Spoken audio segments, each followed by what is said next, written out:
everybody. Welcome to my Suburban Oasis.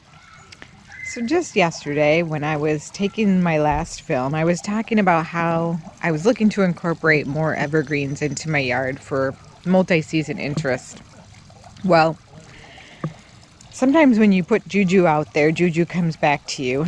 And as luck would have it, I was on one of my neighborhood apps and someone decided that they were going to get rid of some of these arborvitae, which I believe are a gold, gosh, I'm not even sure exactly what they're called, but they are a gold globe type, and they're a little bit lacier than those that are upright. And they were getting rid of, I believe, 6 of them.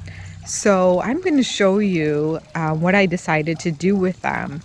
But the cool thing about it is that when I got them, right, they were just a shrub that was dug up, set out by the road with a sign "free" on it. And someone probably decided to get rid of them because they had some grass stuck in them, some creeping Charlie, those kind of things. So even though they were free, I did have to do some work to make them highly usable for me because I didn't want to incorporate them into my beds and therefore also incorporate a bunch of new weeds like the couch grass and the creeping Charlie, because that stuff can be really difficult to get rid of. So I spent quite a bit of time pulling away all of the dirt and any roots that did not belong to the arborvitaes and getting rid of those before planting them. And I think that it just turned out really nice. So the cool thing about this is that I think the contrast is amazing. And I probably would not have bought these myself. So sometimes we buy things that we think about and we plan ahead for, and we think that they're going to look really nice. Other times, an opportunity comes along where someone has a free plant to give away, and you get an opportunity to try it out in your landscape, risk-free.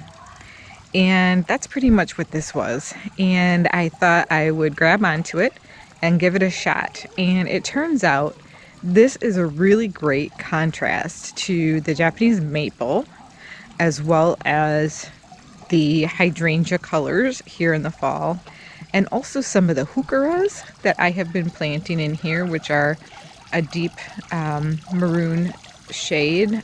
Those are the plum pudding variety. And then I had planted a couple of boxwood also in this bed.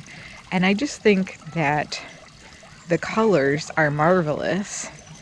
And as I look out here in the winter and I'm able to see some color, I think that's going to draw the eye out a little more to the landscape than it would otherwise when things get a little barren.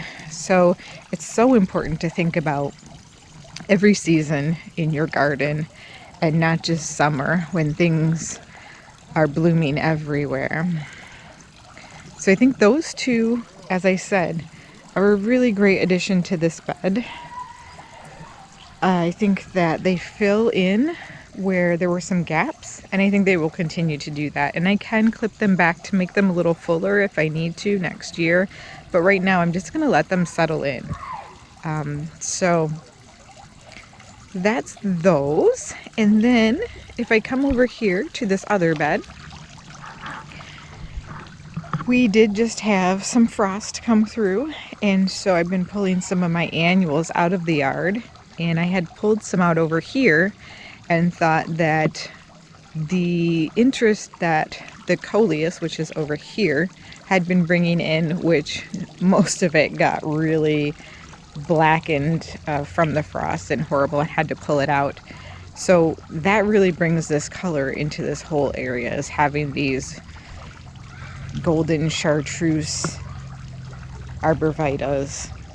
And it's a nice contrast with that hydrangea, which is a little bit more of a blue type of a leaf. And then I took 2 more, so I got a total of 6. And thought I would fill in one other space that I wasn't sure exactly what to do with.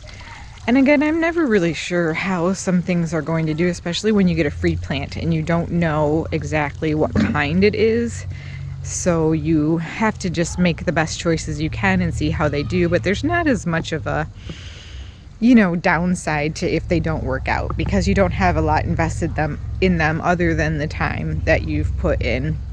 So here's where one has gone. I tucked it into this corner to help brighten it up. I've had lots of problems with this corner and keeping anything alive or blooming because it is quite a bit of shade.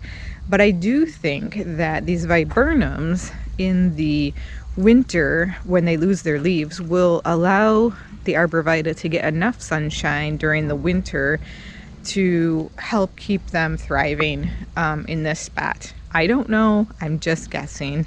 I could be completely wrong. So I have one on that side.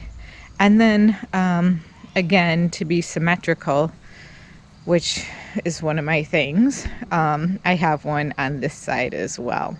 So we'll see how they do. It would be nice if they do fill out this area and kind of bush up to fill it in, because like I said, nothing's really done well there, and it's kind of a little tucked away spot that things don't always get enough sunshine or get enough water in. So I'm hoping these are tough enough plants to handle that. So that does it for today. Just a rather quick video. Think about when you're looking for new plants, think about trying some of your neighbors' plants. If they are gardeners, they will be more than happy to share some of their plants with you. In fact, I was able to give away the irises that I dug up yesterday to my neighbors, and they were happy to have them. So think about looking around and seeing what people have to offer. Trade plants with a neighbor, trade plants on a neighborhood app, sometimes on Facebook Marketplace. That's a good place to look as well. Offer something up and sometimes you might get something back. And this happens to me a lot when I'm dividing perennials in the fall or in the spring. I offer something up and people say, hey, would you like to try this? And it turns out to be a good match. So if you liked today's video, thanks for joining me. Give me a thumbs up. I'd love to have you back. Click on the subscribe button and click the notification bell to get notified the next time I do a video. Thanks again. Have a wonderful day.